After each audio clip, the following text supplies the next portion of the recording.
दोघं नवरा बायको आयुष्यभर पैसे कमवत बसले, पण पोरांसाठी कधी वेळ दिला नाही. शेवटी दोनही पोरं डॉक्टर इंजिनियर झाली आणि परदेशात जाऊन सेटल झाली. आईबाप रोज फोन करायचे, तुम्ही तर भारतात या, नाहीतर आम्हाला तर घेऊन जा. पोरंही आली नाही, आईबापालाही नेलं नाही. एक दिवशी आई गेली. आई गेल्यावर बापानं फोन केला, जिवंत होती तोपर्यंत आला नाहीत, आज तुमची आई गेली, जमलं तर या.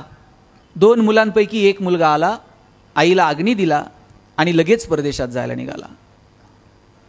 वडिलांनी विचारलं, राजा 8-10 दिवस थांब. ती होती तोपर्यंत जुने फोटो बघत दिवस काढले, आता घरात बोलायला माणूस उरलं नाही, जरा सवय लागेपर्यंत थांबशील. पोरानं बापाच्या हातात 50,000 रुपये टेकवले आणि सांगितलं, आईचा पेपरला फोटो द्या, भावपूर्ण श्रद्धांजली म्हणून आमच्या दोघांची नावं घाला, गावाला गोडधोड जीव घाला, पण 10 दिवस नाही थांबता यायचं. वडील म्हणले, तिनं 9 महिने पोटात वाढवलं. आई कधी म्हणली नाही, पोटाचं भाडं दे, टाळू भरली, तेलाचे पैसे दे.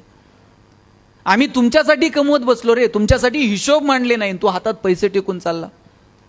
पोरगं म्हणलं, बाबा तुम्हाला आठवतं का, शाळेत पहिल्यांदा भाषण करणार होतो, तुम्हाला म्हटलं माझं भाषण ऐकायला या, तुम्ही 50 रुपयाची नोट हातात टेकवली, सांगितलं आज महत्वाची कामं आहेत, तू जा. शाळेत पहिल्यांदा गाणं म्हणणार होतो, म्हटलं बाबा 15 ऑगस्टला गाणं ऐकायला याल का, तुम्ही 100 रुपये हातात टेकवले, पण कधी माझ्यासोबत शाळेत आला नाहीत. बाबा ज्यावेळेस मला वाटलं तुमच्या हातात हात घालून फिरावं, त्यावेळेस तुमचा हात मिळाला नाही. ज्यावेळेस वाटलं तुमच्या खांद्यावर डोकं ठेवून रडावं, बाबा तुमचा खांदा मिळाला नाही. आता आमच्याकडे खूप पैसे आहेत, पण 10 दिवस एवढा वेळ नाही.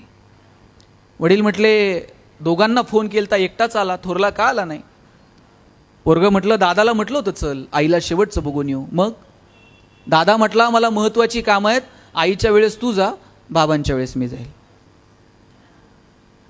आई वडिलांना सुद्धा दिवसांसाठी वाटून घेणारी मुलं जन्माला येतील, आणि याच्यासाठी साहेब आमची पिढी कारणीभूत नसेल, तुमच्या पिढीचा गाफीलपणा कारणीभूत असेल. आमच्यासाठी पैसे विषय कमवून ठेवायच्या फंदात अजिबात पडू नका. आमच्या मनगटात रग निर्माण करता येईल का कमवण्याची, आणि तेही चांगल्या मार्गानं. आमचे वडील सांगतात, वाईट मार्गाने मिळवलेले पैसे म्हणजे प्रेतावरची फुलं आहेत, हसूही देत नाहीत आणि रडूही देत नाहीत. 10 साखर कारखान्याचे शेअर्स घेता येतील, पण डॉक्टर सांगतील चमचावर पण खाऊ नका. दिवाण बनवून घ्याल झोपायला 10 लाखाचा, पण डॉक्टर सांगतील मनक्यात गॅप आहे, चटईवर झोपत चला. आम्ही कुठे घेऊन जाणार आहोत.